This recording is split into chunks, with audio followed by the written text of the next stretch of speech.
Like अभी तक अभी तक जो हमने करा है, मतलब अभी तक क्या करा है, आप ये देख लीजिए कि मैं ये मानकर चलता हूँ कि 9th क्लास में आपको थोड़ा बहुत इस चीज़ का आइडिया होगा कि चलते हैं जब हम चलते हैं, तो हमें कुछ क्वेश्चंस इस तरीके के दिए होते थे कि भई हमने चलना शुरू करा, ये हमारी स्पीड है और हम एक पॉइंट से दूसरे पॉइंट तक इतने टाइम ड्यूरेशन में पहुँच गए। तो हमें क्या चीज़ दे रखी है? हमें यहाँ पर एक तो स्पीड दे रखी है और एक हमें टाइम ड्यूरेशन दे रखा है। तो अगर मेरे पास स्पीड है और अगर मेरे पास टाइम ड्यूरेशन है, तो सिंपल सा फॉर्मूला है speed is equal to distance upon time. कितना मैंने डिस्टेंस ट्रैवल करा वो मैं निकाल लूँगा। उसके अलावा हम लोगों ने ये देखा था 9th क्लास में कि अगर मान लीजिए स्पीड लगातार आपकी चेंज हो रही है, ठीक है? और वो भी एक पर्टिकुलर डायरेक्शन में। तो जब एक पर्टिकुलर डायरेक्शन में स्पीड की हम बात करते हैं, तो that speed is known as velocity, उसको हम वेलोसिटी बोलते हैं। अच्छा, जर्नी स्टार्ट करते टाइम जो हमारी वेलोसिटी होती है, उसको हम बोल देते हैं इनिशियल वेलोसिटी। जो हमने जस्ट स्टार्ट अगर अपनी जर्नी जो है, वो अगर हमने ज़्यादा स्पीड से करी, तो हम उसको बोलते हैं कि वो हमारी इनिशियल वेलोसिटी हो गई। 0 से करी तो हम बोलेंगे इनिशियल वेलोसिटी 0 हो गई। अच्छा, और जो हमारी फाइनल वेलोसिटी होती है, उसको हम स्मॉल v बोल देते हैं। तो हमने 3 इक्वेशन करी थी मोशन की, ठीक?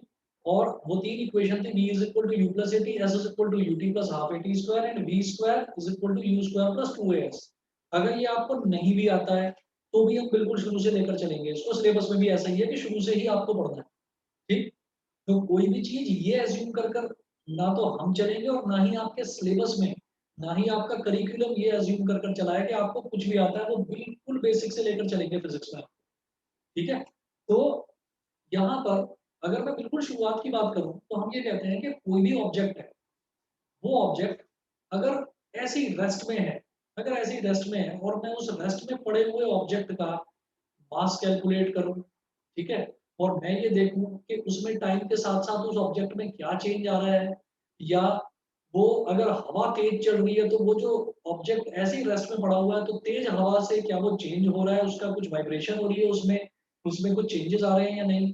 तो जो इस तरीके की चीज़ें होती हैं, फॉर एग्ज़ाम्पल हम ये जानते हैं कि अगर मान लीजिए हमने हमारे हाथ में एक एरो है और बो है। एरो बो समझते होंगे, धनुष बाण, ठीक है? तो धनुष है हमारे हाथ में और बाण है। हमने क्या करा, हमने धनुष को लिया हाथ में, बाण को लगाया और उसको स्ट्रिंग को लगाकर एरो को स्ट्रिंग में और ऐसे खींच दिया। जब मैं उसको ऐसे खींच रहा हूँ, तो अब इसका मतलब क्या है कि ये जो स्ट्रिंग है ना, जो धनुष का जो हमारा बो का जो स्ट्रिंग है, वो स्ट्रिंग में इतना ज़्यादा टेंशन है कि वो जैसे ही मैं उसको छोड़ूँगा, तो वो स्ट्रिंग ऐसे और ऐसे टिल्ट हो रखा है, वो ऐसे स्ट्रेट हो जाएगा और वो एरो को आगे पुश करेगा और एरो आगे जाकर किसी ऑब्जेक्ट में लग जाएगा, ठीक है? तो ये कॉन्सेप्ट है एरो एंड बो का। सिमिलरली अगर मान लीजिए मेरे हाथ में गन है और गन लोडेड है, उसके अंदर बुलेट है। तो बुलेट है और सामने कोई टारगेट रखा हुआ है, ठीक? कोई भी वुडन टारगेट है, तो वो सामने एक टारगेट रखा हुआ है और हम क्या कर रहे हैं, हमने ट्रिगर को पूरा जो है वो खींच नहीं रखा है। हमने उसको ऑलमोस्ट ऑलमोस्ट 90% खींच रखा है, तो ट्रिगर को मैंने 90% खींच रखा है, 10% और खींचूँगा, तो जो स्ट्राइकर है, जो ऐसे पीछे हो जाता है और फिर फाइनली बुलेट जो है, बुलेट के पीछे वाला जो कॉपर का पोर्शन होता है, उसमें स्ट्राइक करता है और फाइनली जो बुलेट है, वो फायर हो जाती है। तो आप ये सोचिएगा कि मैंने या तो एरो को ऐसे पीछे खींच रखा है या फिर मैंने 90% बुलेट का जो ट्रिगर है, बुलेट का सॉरी गन का ट्रिगर उसको पीछे खींच रखा है। तो जो स्ट्राइकर है, striker is just about to strike, वो जस्ट स्ट्राइक करने वाला है बुलेट पर। एरो जो है उसको मैं जस्ट छोड़ने वाला हूँ ताकि वो आगे जाकर टारगेट में स्ट्राइक कर जाए। तो ऐसे केस में हम ये बोलेंगे कि जो मेरा ये सिस्टम है एरो और वो का, इसमें high amount of potential energy है। पोटेंशियल एनर्जी मतलब कि मैं अभी तक मेरा जो ऑब्जेक्ट है वो रेस्ट में है। तो रेस्ट में जब ऑब्जेक्ट होता है तो उसके अंदर जो एनर्जी होती है वो पोटेंशियल एनर्जी होती है। ठीक है? हमने स्ट्राइक करने वाली है, जो स्ट्राइकर है वो बुलेट पर स्ट्राइक करने वाला है। तो इसका मतलब गन के अंदर इस time full of potential energy है कि जैसे ही, क्योंकि गन भी रेस्ट में है, बुलेट भी रेस्ट में है। तो जब भी हम ये कहते हैं कि हमारे ऑब्जेक्ट्स रेस्ट में हैं, और रेस्ट में मैं उनकी किसी भी तरीके की प्रॉपर्टीज स्टडी करना चाहता हूँ, चाहे उनकी वेलोसिटी, चाहे उनकी पोटेंशियल एनर्जी, चाहे उनका मास। तो ऐसी स्टडी को हम बोलते हैं स्टैटिक्स। STATICS, अभी नोट कराऊंगा। उसको हम बोलते हैं स्टैटिक्स। स्टैटिक्स का मतलब क्या है? Anything which is stationary. तो स्टेशनरी से ही शब्द आया स्टैटिक्स। उसके बाद हम ये बोलते हैं कि अब क्या हुआ, अब मैंने एरो को ऐसे खींच रखा था, छोड़ दिया, अब एरो क्या है? मोशन में है। तो जब भी एरो मोशन में आएगा, मैंने स्ट्राइकर खींच रखा था, मैंने पूरा स्ट्राइकर पीछे खींच दिया, तो ट्रिगर पूरा पीछे खींच दिया, स्ट्राइकर ने बुलेट पर करा, अब बुलेट निकल गई, बुलेट इज फायर्ड फाइनली। तो बुलेट अब आगे जा रही है टारगेट पे स्ट्राइक करने के लिए। ठीक है, तो बुलेट अब मोशन में है, एरो अब मोशन में है। तो एरो भी मोशन में है, बुलेट भी मोशन में है। तो जब भी कोई ऑब्जेक्ट मोशन में होता है, तो जब ऑब्जेक्ट मोशन में होता है तो उसकी जब मैं स्टडी करता हूँ, तो ऐसी स्टडी को हम बोलते हैं काइनेमेटिक्स या काइनेटिक्स। ठीक है, काइनेमेटिक्स या काइनेटिक्स। तो ये दो चीजें आप नोट करेंगे। सबसे पहले आप लिखेंगे mechanics.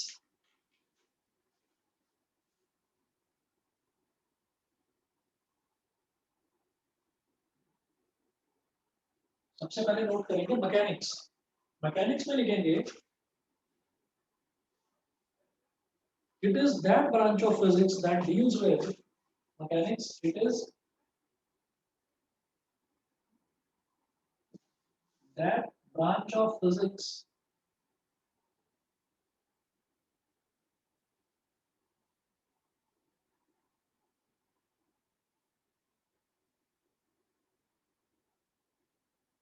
it is that branch of physics that deals with the conditions of rest, that deals with the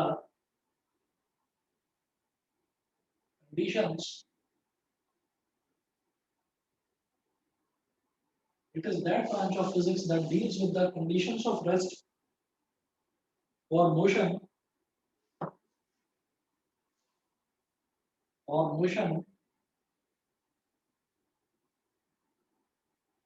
of the objects around us, of the objects around us।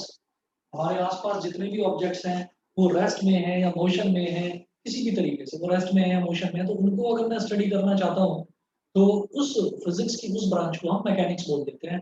It is just like that कि अगर जैसे आपने chemistry पढ़ना शुरू करा हो, तो chemistry में आपको आपके टीचर ने बताया होगा, या अगर आप खुद भी बुक पढ़ रहे होंगे, तो केमिस्ट्री को भी अलग अलग ब्रांचेस में डिवाइड करा जाता है, जैसे कि organic chemistry, inorganic chemistry, analytical chemistry, physical chemistry. ठीक है, तो ये अलग अलग ब्रांचेस में जैसे डिवाइड करा जाता है, it is just like that ये फिजिक्स भी अलग अलग ब्रांच में डिवाइड करी जाती है, मैकेनिक्स।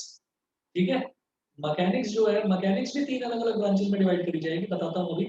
ऐसी मैकेनिक्स, तो मैकेनिक्स तो आप पूरा 11th स्टैंडर्ड में आपको मैकेनिक्स ही पढ़नी है फिजिक्स में, और कोई टॉपिक है ही नहीं। ठीक है, तो पहला चैप्टर से ही हमने मैकेनिक्स से ही स्टार्ट करा है, तो सारी की सारी जो आपकी फिजिक्स है, वो मैकेनिक्स में ही है।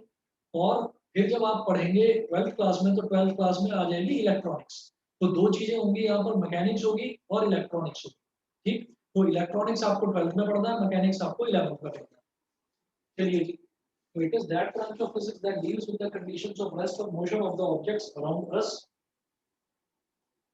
फिर नोट करेंगे सब ब्रांचेस ऑफ मैकेनिक्स।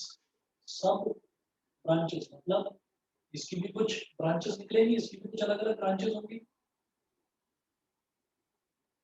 तो सब ब्रांचेस ऑफ मैकेनिक्स,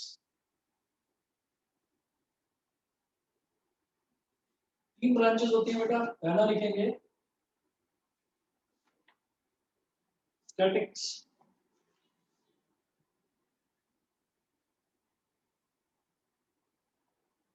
याद रखिएगा ये स्टैटिक्स है, ये स्टैटिस्टिक्स नहीं है। जो मैथ्स में आपने करा था मीन मीडियन मोड वाला, ये स्टैटिस्टिक्स नहीं है, स्टैटिक्स है।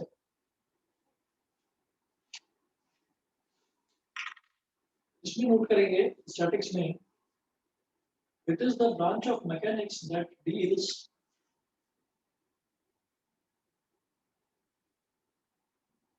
It is the branch of it is the branch of mechanics that deals with is the branch of mechanics that deals with the study of objects at rest, deals with the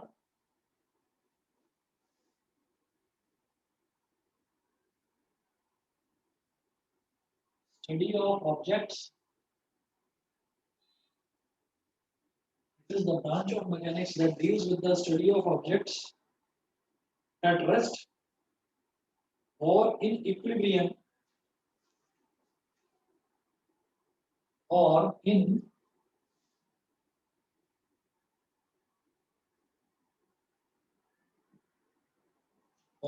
equilibrium even when they are under the action of several forces. Even when they are under the action of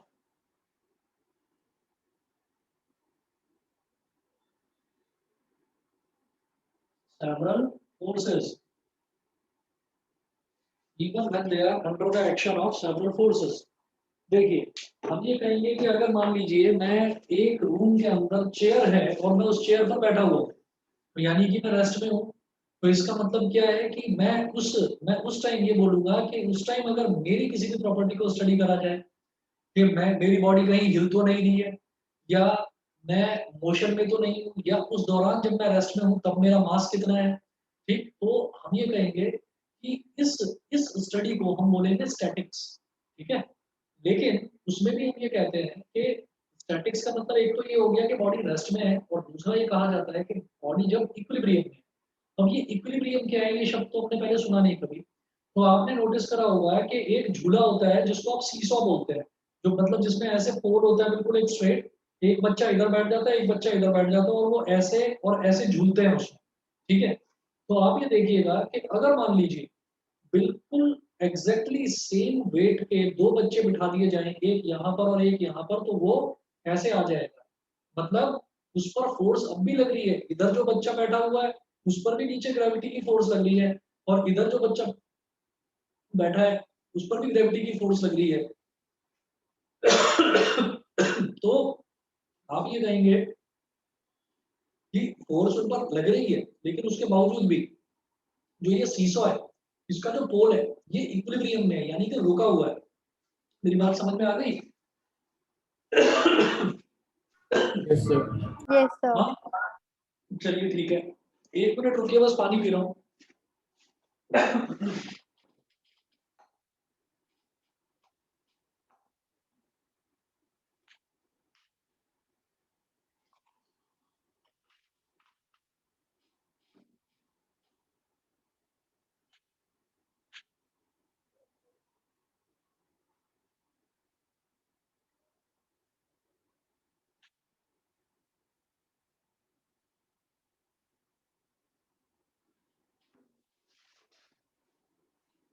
तो rest तो आप जानते ही हैं कि अगर कोई भी object रुका हुआ है स्टेशनरी है तो उसको तो हमने बोल दिया कि वो ऑब्जेक्ट रेस्ट में है और इक्विलिब्रियम का मतलब ये है कि एक एग्जांपल जैसे सीसॉ का दिया तो वो भी हमने कहा कि वो भी हमारा इक्विलिब्रियम में है ऑब्जेक्ट तो उसको भी रेस्ट में ही माना जाता है ऑल्दो उस पर बहुत सारी फोर्सेस लग रही है लेकिन उसके बावजूद भी उसको रेस्ट में माना जाता है ये हो गया उसके बाद जो दूसरी ब्रांच है इसकी वो कहलाती है बेटा काइनेमेटिक्स या सिंपली काइनेटिक्स कुछ भी बोल सकते हैं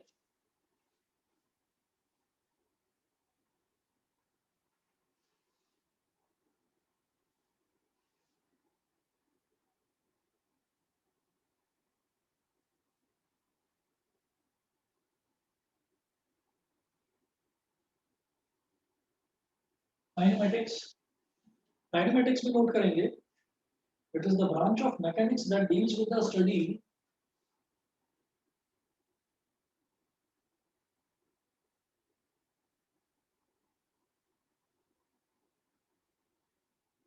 is the branch of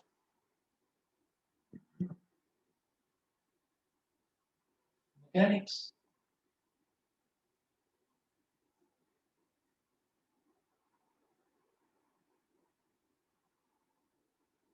the branch of mechanics that deals with the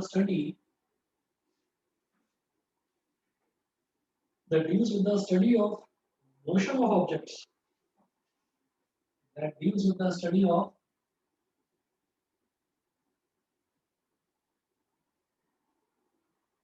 motion of objects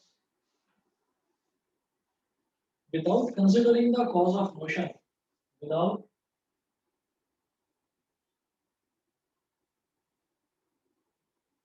considering the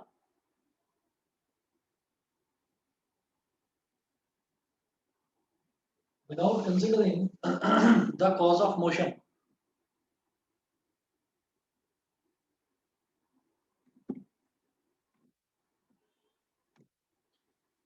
Without considering the cause of motion. अब देखिएगा, हम ये कहते हैं कि काइनेमेटिक्स में क्या होता है कि काइनेमेटिक्स में it is the branch of mechanics that deals with the study of motion of objects. अगर ऑब्जेक्ट मोशन में है और उसको मैं स्टडी करना चाहता हूँ, तो उस मैकेनिक्स की उस ब्रांच को हम ये बोलेंगे kinematics. Without considering the cause of motion. Motion का कॉज कुछ भी है. हम बैठे हुए हैं, हमको किसी ने धक्का दे दिया, लेकिन हम गिर रहे हैं, हम लुढ़कते हुए जा रहे हैं कहीं आगे, तो इसका मतलब क्या है? इसका मतलब ये है कि हम मोशन में हैं, हम चल रहे हैं. चाहे हम खुद से चल रहे हैं, चाहे किसी ने हमको धक्का दे रखा है, चाहे किसी ने हमको किसी मशीन पर बिठा रखा है, लेकिन हम मोशन में है ना. तो उसको हम ऐसी इस उसको उस चीज की स्टडी को हम बोल देते हैं काइनेमेटिक्स. वापस बताता हूँ, जो स्टैटिक्स है, स्टैटिक्स में हम ये बोलते हैं कि अगर कोई भी ऑब्जेक्ट रेस्ट में है या फिर इक्विलिब्रियम में है, ठीक, तो उसको हम बोल देते हैं स्टैटिक्स. अब जो तीसरी आती है, तीसरा है बेटा डायनामिक्स. तो थर्ड लिखेंगे dynamics.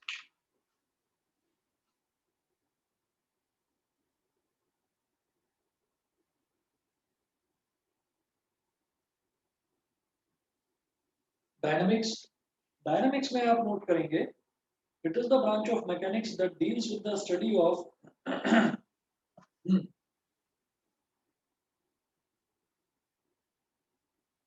is the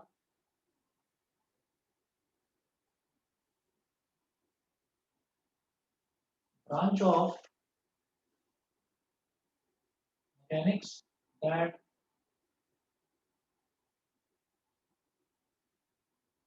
deals with the study.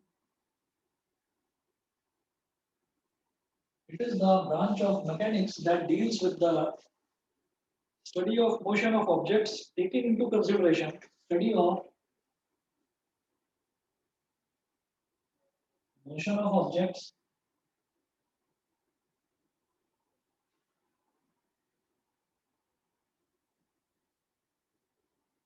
taking into consideration. It is the branch of mechanics that deals with the study of motion of objects, taking into consideration the cause of their motion, taking into consideration the cause of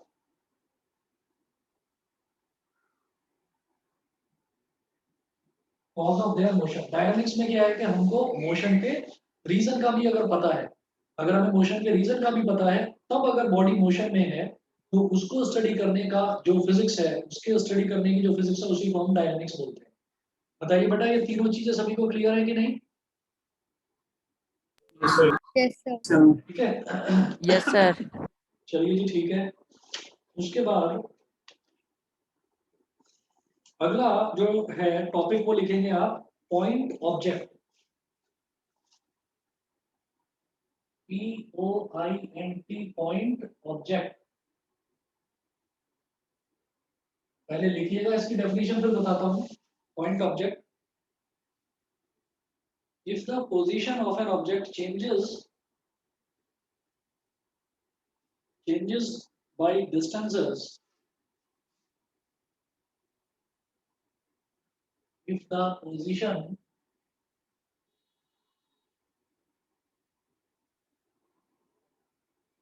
of an object changes, if the position of an object changes by distances much greater than, by distances much greater than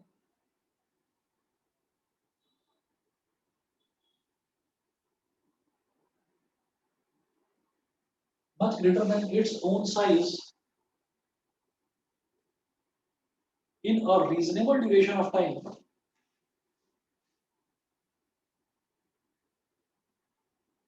In a reasonable duration of time, in a reasonable duration of time, then the object may be regarded as a point object.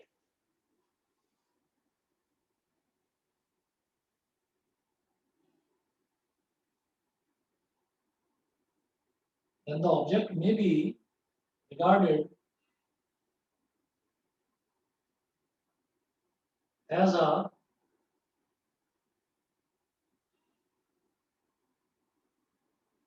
point object. Example note करें.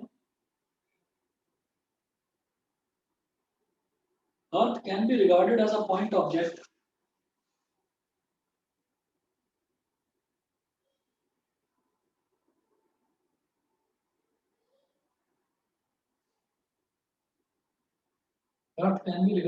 as a, इसको first लिख लेना बेटा, first example. Earth can be regarded as a point object. Earth can be regarded as a point object for studying its motion around the sun.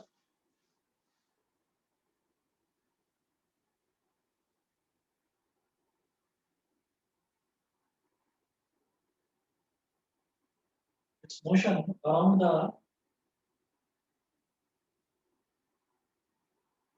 sun. Second example देखिएगा. A train under a journey of several hundred kilometers.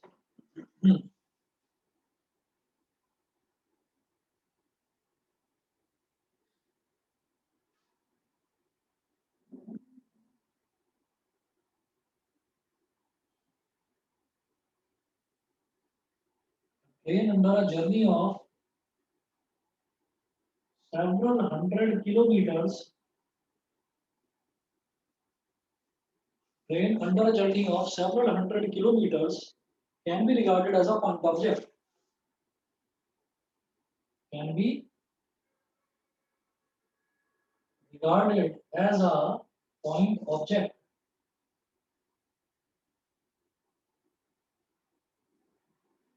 Can be regarded as a point object. अब जरा देखिएगा, point object का मतलब क्या है कि point object हमेशा किसी ना किसी के रेफरेंस में या किसी ना किसी के रिलेशन में बताया जाता है. ऑब्जेक्ट क्या है? मान लीजिए मैं अपने हाथ में एक बॉल ले लूं तो वो एक ऑब्जेक्ट है. मान लीजिए एक वुडन ब्लॉक ले लूं तो वो भी एक ऑब्जेक्ट है. मान लीजिए एक छोटी सी टॉय कार ले लूं तो वो भी एक ऑब्जेक्ट है. बहुत सारे ऑब्जेक्ट्स हैं हमारे चारों तरफ. एक चेयर रखी है वो एक ऑब्जेक्ट है, टेबल रखी है वो एक ऑब्जेक्ट है. तो जितनी भी सारी चीजें हमारे आसपास दिखाई दे रही हैं, all those things are called object. अब पॉइंट ऑब्जेक्ट का मतलब क्या है कि पॉइंट ऑब्जेक्ट मतलब उस ऑब्जेक्ट का खुद का साइज आपको मानना है कि जीरो, उसका खुद का कुछ साइज नहीं है.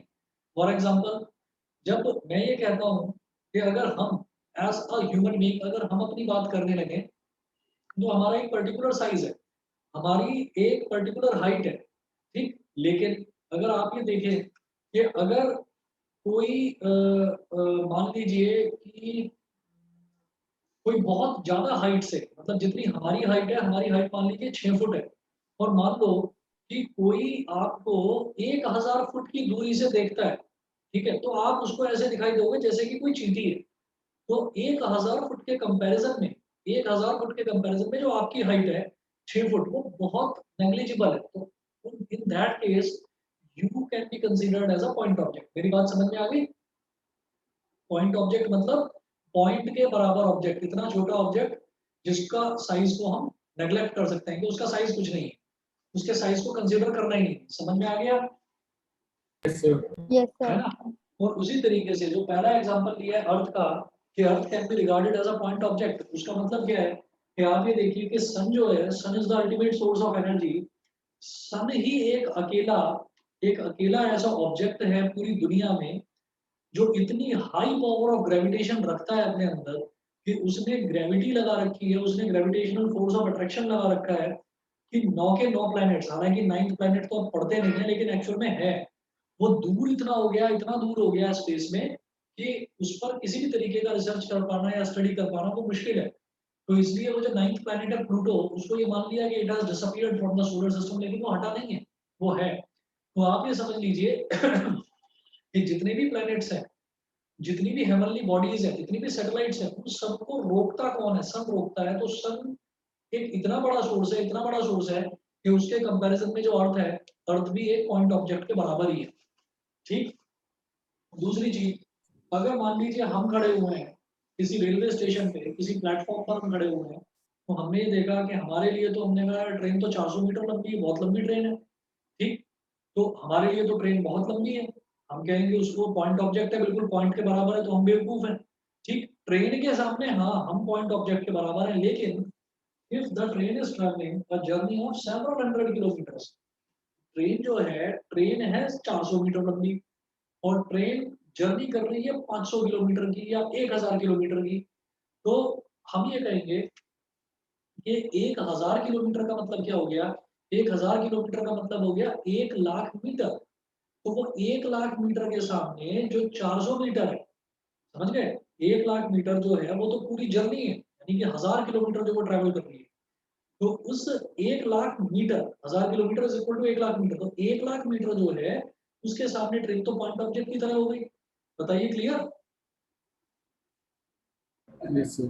ठीक है? तो ये जो छोटी-छोटी चीज़ें हैं, ये अभी इस वज़ह से बताई जा रही हैं क्योंकि आप ये देखिएगा कि मोस्टली आपने ये वाले जो क्वेश्चन्स हैं, जैसे आगे स्पीड, टाइम, वेलोसिटी, एक्सेलरेशन, ये सारी चीज़ पढ़नी है इस चैप्टर में।